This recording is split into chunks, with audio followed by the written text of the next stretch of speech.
breathe in, I breathe and breathe. When I breathe out, I breathe out loud. When I breathe in, when I breathe in, I breathe in peace. When I breathe out, I breathe out loud. When I breathe in, when I breathe in, I breathe in peace. When I breathe out, I breathe out love. When I breathe in, when I breathe in, I breathe in peace. When I breathe out, I breathe out love. Take a moment, would you, and wish someone near you joy and peace. I wish you joy and peace. Oh, yeah, yeah, yeah. I breathe out love. Yeah, when I breathe in, yeah, I breathe in peace. Sing with me now. When I breathe out, yeah, I breathe out love. When I breathe in, when I breathe in, yeah, I breathe in peace. When I breathe out, I breathe out love. Thank you, Pastor David. Love that song. When I breathe in peace. When I breathe out or exhale, I breathe out love. That's pretty automatic. What do I hear? Oh, that was breathing a little louder than I wanted it to breathe. Today is International Women's Day. Is that correct? And it's Women's Month, right? But today is the International Women's Day. All right, well, I'll see y'all later because I ain't.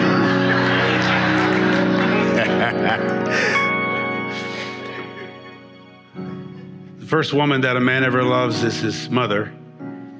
Takes his first meal from her breast, physically and emotionally bonds with her for 6 months, floating in amniotic fluids. He hears her, we hear her voice, we feel her vibrations, her energy. If she weeps, we know it. If she laughs, we know it. We eat what she eats and drink what she drinks, and we come here bonded to her. And even though the culture, the human culture, the species has for millennia treated women with disrespect and disregard and as lesser than, second-rate citizens, almost just a little more than property they own. The King James translation of the Hebrew word chava, which is what they've translated the word Eve. It means mother of all, or just mother. But how they got Eve out of chava is interesting. But if you do the research, Eve is a word association with evil or evening, dark, shady, shadowy. Particularly in the Western world, the female has been treated as if she's the failure of men. The Bible seems to suggest that in many ways that man was first created and woman was second, and the male received the instructions and was to communicate that to the female. So we're dealing with thousands of years of probably inaccurate assessments of the creation of the human race, but the general consensus is that man came first and woman is evil primarily because she seduced Adam to eat from the forbidden truth or tree. The truth or tree of the knowledge, which is science of good and evil, which she was interested in, and he wasn't, apparently. He was interested in carrying out the instructions of God to attend to the garden, which he was doing evidently rather faithfully. But she heard the comment, supposedly, according to the narrative, from the serpent, you won't die if you eat that tree. You'll become like gods. She must have been intrigued with that statement and wanted more knowledge on what that meant. If you really look at the biblical history, which I'm not saying is accurate in every case, but if you look at the biblical history, females led the human race into new thought or thinking differently, knowledge. Eat from the tree of the knowledge of good and evil. Adam was obedient, Eve was curious. And her curiosity taught us a lesson about duality, about the science of good, the science of evil, the science of feeling good, the science of feeling less than good. We should be celebrating females as the ones who were curious in the garden, were exploratory and experimental and checking things out and wanting to find out what God-likeness really was. She ate of the so-called forbidden tree or truth, and Adam and she gave some of that. She made some forbidden tree stew and seasoned it well and gave some to her husband with some cornbread. And he ate it, and the whole human race has blamed her for a fault that we all embrace. Now my computer has an apple with a bite out of it. That may suggest that this is the tree of the knowledge of good and evil. What's the man's name? Steve Jobs. Steve. I don't know what he was thinking when he came up with this whole idea of an apple, or the scripture doesn't say specifically what the fruit was. It just says it was fruit. We assume it was an apple, and that we're now eating from that tree of knowledge. I say thanks to females all over the planet for originating curiosity in a way that made us embrace knowing and not just believing. I think we come here knowing. You weren't sure whether he's going to clap on that. I wasn't either, but that's all right. It'll work. We come here knowing. We're talking about this month by whose authority. Why are you here? Who authorized your existence on the planet? Do you have a sponsor besides your parents who may not have intended, as Gerald said earlier, he was an oops child? Some of us feel like we were oops. My mother cried last night. She's 90 years old, but I wanted to take her something to eat, and I take her little snacks that she likes. I know she likes sweets, and she gets stuff mixed up, and she gets disoriented and forgets what day it is, and asks me the same question repeatedly, and says no to everything I ask her. Does she want? And then she eats everything I offer her. It's just one of those routines. She's kind of in her little routine. But she said, what would I do without you? Where would I be? You're the one I didn't want. She tried to abort me, not legally because they couldn't do it, but she heard after having 5 children in succession, 1 year apart. In fact, the one that was born before me, Renee, was 1 exactly to the year, 1 year after my brother, Jingles, whose name is Elector, and they came, and I came right after them. Mother was tired of babies. She was tired of marriage. She was tired of people. She was angry, and she said every pregnancy was lethal and miserable, and she was nauseous and vomited. And she said she was told that if you walked hard or accidentally stumbled, you could lose a baby. By the time I came along, as you've heard me say, there all the mouths to feed, and they were struggling in the marriage and struggling financially. She just didn't want another mouth to feed, and so she hoped she lost me.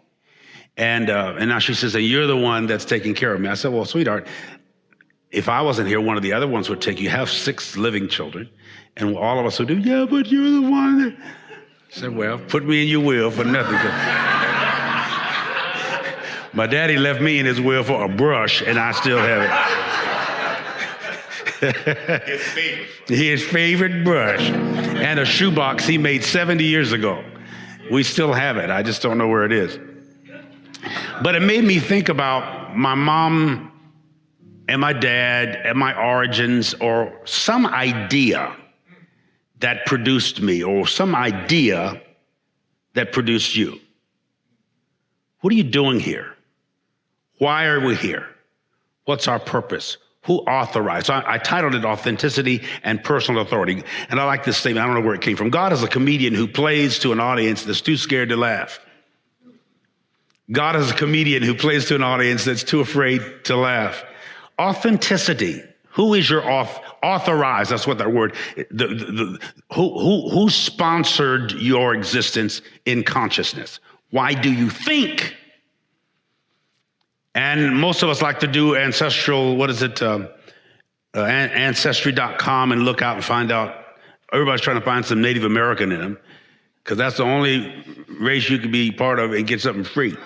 So I've been trying to find mine. All you white folks get yours, the black folks don't get theirs. I don't know what the problem is, but that's beside the point. Marlon, who's part Jew and part whatever else, I don't know. I have Irish in me, African American, Cherokee, Creek Indian. I have a little Unitarian in me. I'm mixed up, is about as mixed up as you can find.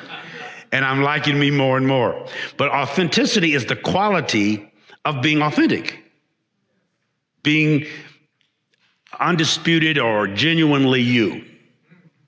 The first you, the primary you, the principal you, the essential rather than accidental you, or the permanent rather than accidental. When I say your essential self, that's the permanent you, the immutable, immortal, immeasurable, immediate you, unaltered, unedited, unaudited, just raw, rare, spare you. But we decorate ourselves so much, impersonating who we think people want us to be, that we never really get to spend much time with our authentic self, our undressed self, the part of us that doesn't have a specific wardrobe, that is just raw and rare and open. That's an interesting you. I wonder if you know who that is. That's the part of you that was authorized to come to this planet. Authority or authorized existence must first come from your heart. You got to feel that inside, from your human essence. You have to feel. We never felt wealth coming up in our poor district as African Americans, where I lived in Southern California, the ghetto, Southeast San Diego. We never even thought much about wealth, but we had a good concept of worth. Our existence, our functioning existence on the planet. And we were defensive of that. We protected that inadvertently. Innately, we believed that we had a right to live. So did my Hispanic friends, the little Mexicans that came across the border, and the non-colored people, or the Anglos, the Asians in Southern California, where I came from. There was a lot of mixed races there from the 67 years ago that I was born. And everybody, I don't like to call us in America a melting pot. I like to call us a stew. Where the potato remains the potato, the corn remains the corn, the okra, the onion, the garlic, everything has its individuality. But when it stews together for a while, we start tasting a little bit like each other. And a little bit better. If you just take the garlic by itself or the onion by itself, it might leave a bitter taste in your mouth. But when you mix it all together, the bitter and the sweet, the hot and the cold, the high and the low, when you put it all together, you have something magnificent. And there's a chef, a creative intelligence that has put us all together here the way we are. So the central you is the you that is immediate, the part of you that doesn't have to be edited. Howard Thurman, one of the great spiritual mystics of my life, and one of my mentors, says, don't ask what the world needs. Ask what makes you come alive and go do it. What the world needs is people who have come alive. What really turns you on? What really excites and incites and invokes and invites you to pursue a challenge? What clicks inside of you? I often say the people who know you best know what turns you on and what ticks you off. And they know how to pull those buttons. What really fires you up? What makes you want to live? We share and or delegate portions of our authority, our originality in life, but we never surrender all of it. You give a little bit here, a little bit there of your original self, but you never give it all. We learn to honor the authorship or authenticity of our own lives, our own authorized being. I think most of us spend the first portions of our adult life, at least, trying to figure out how we fit, where we fit, if we fit, why we fit, or why we feel like we don't fit. Many children born into a family of several will say at one time they were told they were the adopted one or the foster one, that they don't really. I remember being told that. Several times I cried. Every time I'd run to my parents, they'd say, boy, you here, you ours, don't pay no attention to your crazy brother. But my brother has a convincing way of lying. He's the most persuasive liar I've ever been. I mean, he could write scores to his lies, and we used to sort of synchronize our lies, so we'd tell my mama the same thing, or my dad. But this the feeling of not quite being adequate there, not quite legitimate. You don't quite fit up, and you wonder, are you here illegitimately? Or how could you feel so inadequate? And you're not inadequate, but you feel so inadequate that you feel you are a stranger, that you're an alien, that you're isolated and insulated from the rest of the world, and you're floating around in this little balloon or bubble trying to figure out why you're here, feeling unauthorized, illegitimate, not validated, or an invalid emotionally. We wrestle with that most of our lives. Once we are in control of our own lives and feel a particular assignment, Mark Twain says the two most important days of your life is the day you're born and the day you understand why. The day you're born and the day you wake up, it could be 6 years or 60 years later, and you go, wow, I think this is why I'm here. What I'm doing fits, it works. It resonates with my spirit. It's not what I majored in college, or it's not what some of the things I have talent to do, but I have a calling to do this particular thing, whatever that is. And that calling and that cuddling, because what calls you cuddles you. You feel it, it comforts you, it consoles you, it consumes you, it confronts you, but it also comforts you, and you're in that flow. That's when you feel that you are authorized to be here. That's your authentic or originally sponsored idea that brought you to the planet. Then it empowers you. You almost come across as arrogant, and you're really just coming across as confident. When you know what you know. And sometimes when you know what you know, it conflicts with what you believe, because you believe what you've been taught and what you're told, but you know what your authorized essence makes very clear to you. We all are clairvoyant. We all have a clear vision. We don't always pay attention to it. We all have that extra sensory perception. We're all intuitives. You can feel that you belong. But your thoughts may conflict with your feelings. And your feelings are usually the accurate you. What my grandmother used to call my first mind. I should have heard my first mind. My gut level, that first thought. That's when I go shopping, it's usually I'll end up coming, and I don't like shopping, I like buying. I don't like spending a lot of time in the mall. Go in there, get what you went there for, and leave. As my grandfather used to say, don't hang around. But usually when I got married, I started looking around and checking prices. You didn't want me to do all that kind of thing. Majesty, I don't shop with those ladies. They cannot make up their mind. Happy International Women's Day. As thankful as I am, I can do everything but shop with them. I don't mind shopping for her, but I can't shop. Madge cannot decide how she's going to fix her hair. And she changes. I said, just whatever you do, fine. I like it, because I can't make these decisions. As soon as I say I like it, she'll change. But I like going, and what happens if I do go circles, I come back to that gut level thing. This is the jacket I'm supposed to have. Tell the person next to you, what you're wearing today. No, say, no, you missed it. I'm sorry. No. Say, what you're wearing today, you're supposed to have that on. It looks good on you. It fits. I don't know what sale you bought it at, but I'm glad you bought it. And you look just fine in it. And you're supposed to be in that today. Let's call it life by design. Authenticity is living life being true both to who you are and who you want to be. That comprises your initial self, evolving into your ultimate self, your maximized self. There's no such thing as perfect. There is such thing as full grown or maximized. When the scripture talks about perfect love, it's talking about full grown love that's living out its maxim, that's being precise and exact and authentic authored love, authorized love, comes from original assignment and original designment. You are designed and assigned to the reason you came to the earth. And nobody really has to tell you. You can sense it over time. It's the inner authorization. I can authorize you externally, give you the titles and the credentials, but if you don't feel it inside, you're never going to be secure.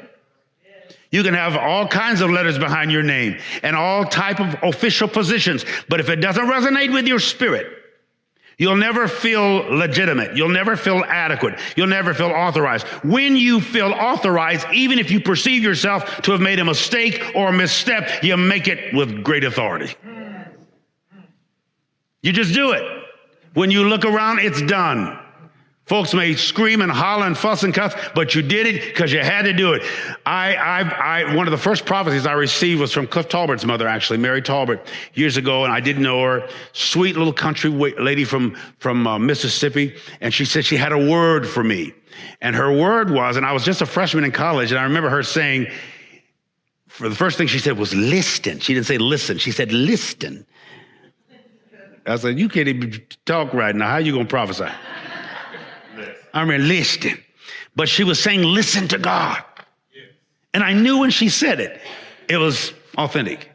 And then she said it because I was just considering starting a ministry and leaving some ministry, the Souls of Our Choir, actually. And she said, you need no authority. And I thought again, well, everybody needs authority. Everybody needs accountability. What do you mean I need no authority? I disagree with her mentally, but inwardly I knew I didn't need permission to start the Souls of Fire Choir, which is still in existence on the ORU campus, the longest music group in the university's history. People don't even know I'm the founder of it. All they know is I'm a heretic. But I founded that choir. And I felt authorized to do it, but Oral thought somebody sent where there's this black guy from the West Coast that's wearing a big fro, and he's going to do the Black Power thing on campus. And so Oral got a little nervous, and I remember the service, the chapel service, he stood up and said, the devil's on campus this semester. And I knew I was authorized to be his devil I was authentically his devil for a little while, and they demonized me until he and I talked about it, and we started this choir, Souls of Fire. Eldridge Cleaver had written the book Soul on Ice. I read it. He talked about how his soul was frozen. He couldn't love white people, though he wanted to. And I remember when my soul is on fire, it's thawed out. I can love anybody who is lovable, who I want to love, who's in my life, that comes into my life. I can reach out anybody, no apologies, no permission. I don't need any explanation. Just love who I want to love. Black, white, red, yellow, brown, gay, straight, bi, tri. Trying to have sex and can't. That's what that part means. So when you are involved and you're evolving, you begin to shift into that authorized position. When people call you bossy or opinionated, or you're going to do your own thing, they're actually, most folk aren't really jealous of you or hate you. They want to be you. And they'll say things about you that seems insulting because you're reminding them of who they aren't, but who they want to be. That's the way I accept insults anymore. Otherwise, I'd be slapping folks constantly. So I just say, oh, you like me that well? That's your authorized you.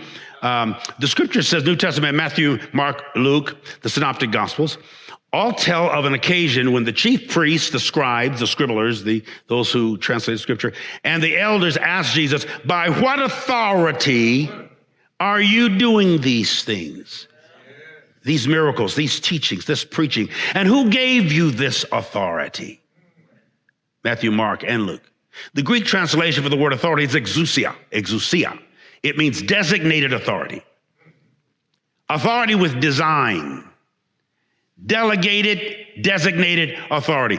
Every single one of us, Mother White, you already know this, have designated and delegated authority to be on the planet. You are here with permission, on a mission, on purpose, with purpose. And as the scripture says, no weapon formed against you will ultimately prosper. You have been through, as we say, shift, because shift happens. You in some shift right now. Shift. Like, what did he say? Turn to somebody and say, we're trying to help you get your shift together. Just tell them right now, that's why you're here. Get your shift together. You're in motion. You're in motion, commotion, and devotion all the same time. It doesn't matter who else questions your authority as long as you don't. Because when you're ambitious, I heard years ago, there are three kinds of people. There are people who make things happen, there are people who watch things happen, and there are people who wonder what happened. They don't know. By what authority? When David starts on the keyboards, you know he's authorized. He commands that instrument like somebody operating heavy equipment. When Matthew's on the drums, you don't have to be able to sing. You could tell he's got the rhythm in his bones. He been hanging around with the colors moving like. The beat is there. The beat goes on. You can tell by the way you can go to a bank, you can go to an automobile dealer, you can go to a store. You can tell the person that's serving you whether they really are who they are. There's a certain energy. There's a certain authority. There's a certain authenticity that comes with them, with a smile and the graciousness, and you trust them with your life. If you're suspicious of them, I never buy jewelry from somebody that ain't wearing that. Who would go to a makeup artist who looked like they fell out the ugly tree and hit every branch coming down? Who would go to a hairdoer, or what do you call them? Hairstylist, and their hair ain't styled. There's nothing wrong with them not styling. It does make you question their taste. Then you can see that same stylist at a party somewhere else or at church look like he just stepped out of a magazine. He said, "Are you the same one that did my mom's hair yesterday? You was ugly when I came in there in the morning." No, she was feeling tired, raggedy, so she just didn't fix her hair, or he didn't fix his. At a big, I remember the first time I saw someone with a great, big old crooked fro that wasn't done right. My fro used to be perfect when I left the house. By the time I got through, it had leaned over a little bit this way. And if I preached, it shrunk up and was slapping back at me. And I used to think, how can I function and be me and still not be perfect? You can do perfect things and not be perfect. You can do wonderful things and not necessarily feel wonderful. But when you know that's an assignment, you know that energy is there, that authority is there, you just do it against all odds. Somehow, like the song says, my soul looks back and wonder how I even got over. When people start to fight me over the gospel of inclusion or universalism or the Unitarian mindset or my expanded consciousness, that's the wrong thing to do to me if you want to make me stop, because when you press against me, I'm coming out. I'm coming forward. I'm like what they say, a stamp. A stamp will stick with a letter till it gets there. You got to be like and it sticks better if it takes a licking. Do you remember those days when people used to lick stamps? You stick with it till you get there. Where are you going? What's on your agenda? By whose authority? Basically, what is the delegated enablement? What is empowering you? Where did this come from? They weren't questioning his results, the Pharisees weren't. They were questioning the permission. They could see the results. Who said you could be that good? Who said you could be that smart? How dare you be elegant and beautiful, amazing? By whose authority do you walk like you own the planet? How dare you make these decisions and incisions and concisions? How dare you be who you are? How dare you not live a more apologetic life? This whole thing of shame and guilt. Well, I don't want to hurt nobody's feelings. I don't want them to think I'm stuck on myself. Don't worry about what other people think. I'm not saying don't have any care or concern, because we all care, but don't let that be your guiding light. Talk to me, somebody. On the occasions of these passages of Scripture, because of the hardness of the Pharisees' hearts, rejecting John the Baptist who came before Jesus, it was considered the forerunner, Jesus didn't answer some questions directly. Or when he did, he would answer a question with a question. I like the example that Jesus was. However, on other occasions, he directly addressed the issue. He'd speak right to it. John's gospel tells us in 3 passages how explicitly Jesus answered this matter. John 7, Jesus said, "My doctrine is not mine, but his who sent me. Now, if you don't feel commissioned by something, some source, some force, some energy, some authority, some power, you can call it God, whatever. If you don't feel that inner urge, you will not succeed in fulfilling destiny. You have to have the inner drive. Usually your parents are going to disagree with you at some place. Your spouse might, your children, your best friend may say, I'm not sure I'll do that. And there's these real lonely times when nobody you trusts you to make the decision.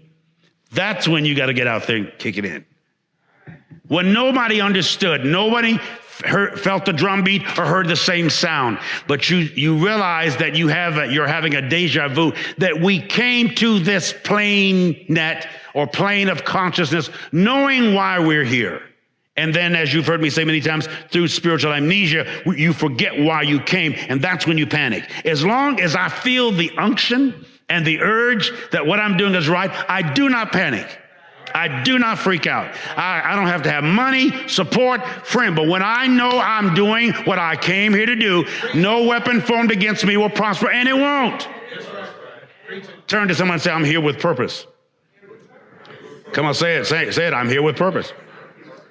So aligning yourself to your values and goals is to live your life authentically. When you align and assign and design your values and goals to live your life authentically, never wavering in the face of mediocrity or conformity, you are living and being your authentic self. Don't try always to go with the flow, although there are times when we can't do anything but that. Go with the flow and grow with the flow. But I've always been a radical person. I've always liked to not make trouble, but I look for what isn't and ask why and try to create it.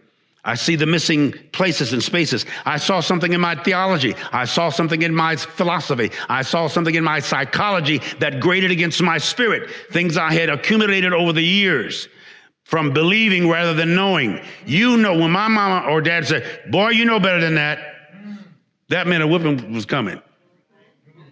Now, if you didn't know better, it's different. You're going to be put on restriction, privileges are taken away, but if you don't know better, then you know bitter. Most people know bitter and they ignore better. What we're encouraging you to do this month is reinvest yourself in yourself. Reconnect to your fragmented self, because you have parts in your second grade class room, in the gym, and out on the field, in your last job, with your last relationship, with the last text you read or sent, or the last email, the last phone call or voicemail that you have, and you're stuck there, and you have to transcend that, let it go, and move on to your next self. In 2020, I've asked for 2020 vision. And I'm getting 2020 vision. I'm seeing things I hadn't seen before. I'm noticing things that have always been there. As you've heard me say, ignorance doesn't mean to not know. It means to not notice, or to refuse to notice, or to make note of. What copious notes are you taking right now with life? What are you supposed to be paying attention to right now? And you're making mental notes because you got to follow it up in a minute, in a little bit. You're on your way to that wealthy place. You're here with purpose, you're here on purpose, and you're going to establish a goal. You're going to get where you're going. There's no weapon that's going to be able to stop you. And I've said repeatedly that life is funny, but it ain't no joke. There's a lot of crazy things that happen in life. Brene Brown says this, one of my favorite authors. Brene Brown, you may have read some of her stuff. Authenticity is a collection of choices that we have to make every day. It's about the choice to show up and be real, the choice to be honest, the choice to let your true selves be seen, unapologetically, I add. An apology is defined in the dictionaries as regretful acknowledgement of an offense or a failure. When you're walking around always apologizing for your height, your width, your depth, your color, your hair, your clothes, you're reducing yourself apologetically as if there's something wrong with you. Now say this if you can, with authority. There's nothing wrong with me. Say it. Except Sometimes the way I think. Because what I think about, I bring about. You're really amazing. You're really fantastic. You're adorable. You're startling. You're scientific. You're a thinker. That mind is going. You're an idea person and you're your own ideology. And you're okay being you. So don't apologize any longer for having an idea. And don't hold back because you're afraid somebody's going to think you're stupid. I admire all the candidates who ran for president, especially those who were less known. They just got out there, especially if they spent money or had to raise money, which all of them do. All the candidates would have been fantastic leaders. They already are. But it takes courage to go door to door. I ran for mayor. I wasn't going to door to door. And I didn't win. So, but I got in late. And I was third out of 13 candidates. And I didn't get in until October, and the primary was April. The rest of them had started the January before. But I had this drive. I knew that either I would win, and if I didn't, because my theme was One Tulsa. I said, if I lose, my inclusive gospel will be out there. And it would launch me to my next. I knew that when I ran for mayor. I didn't expect to win, but I knew that if I didn't, it would be because of the gospel of inclusion. Did y'all? I didn't tell y'all that, did I? I know what I was doing. And it thrusts my whole life into what I'm doing now, all over the world, to the people I get to speak to weekly, thousands through internet, and the books that I've written, and the new opportunities to address a whole new ideology that will change the planet, not just make a difference in the world, but make the world different. Wrap your arms around yourself again. You're on to something. You're headed in a fantastic direction. By divine assignment, you were to hear this message today and go out and not just make a difference, but be the difference. Between 300 and 400 million microscopic seed chased the one egg your mother released, and all of them died except the one that fertilized her egg. So you are one out of several 100 million that came. Your genetics, your genius, your genuine self does not need to apologize and shouldn't. There's a genie or a genius or a gene inside of you that is growing and expanding and expressing and experiencing you at a level you wouldn't have if you only impersonated who you think people want you to be. My God, you're powerful. In fact, stand up, everybody. Just stand on your feet. Stand in your authority for a second here. First stretch. Crack them bones. If they come really. Oh, shift that energy around. Say, wow, you got me thinking, man. I think I'm going to go out and make a big, big difference. I think you will. I want you to speak your mind appropriately this week. I don't want you to take a backseat any longer. Something's really, really you need to confront. You can confront without combating. You can be confronted without being combative. But don't carry the same thing too long. Now it's time to move to the next level. It might be somebody you love really, really dearly. And remember, nobody can hurt you or harm you or even hate you like somebody you love or who loves you. You might have to speak to that son or daughter, that spouse or that ex, that supervisor tomorrow. Just be very stern, very firm, very loving. Somebody said tact is the ability to tell somebody to go to hell and make them be happy to be on their way. Did you get the last one? Make them happy to be on their way. Oh, would you want me to go to hell? Oh, okay. Now shake the old energy off one more time. Both hands. Sometimes some of you need to kick it aside and feel the new freedom. When you walk through those doors in just a couple minutes, feel the new freedom. Feel some of you are it's just like an anti-aging process. Just being here this morning. In a minute, by the time y'all leave, some of y'all gonna be wearing diapers. That's how young you get, and all of a sudden you're going backwards. I love you, I believe in you, I salute you, I celebrate you as the beings that God authorized you to come here. Go with permission, go on your mission, go with purpose, go in purpose. Your best days are yet to come. Peace and blessing to you all.